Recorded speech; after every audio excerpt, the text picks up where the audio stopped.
Hello guys! Ang saya ko ngayon kasi nga dumating na nga aking pinakahihintay. Guys, ito na talaga yung pinaka the best na lunchbox na bili ko guys. Stainless na siya guys. Pwede mong malutuan sa oven. Tanggalin mo lang siya.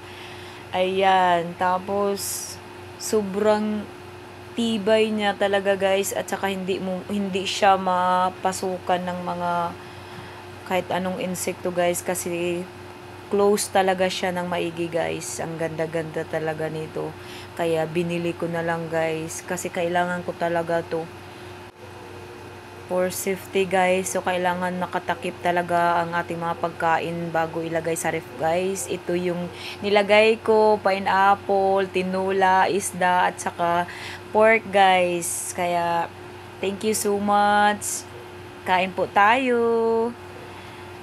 God bless po.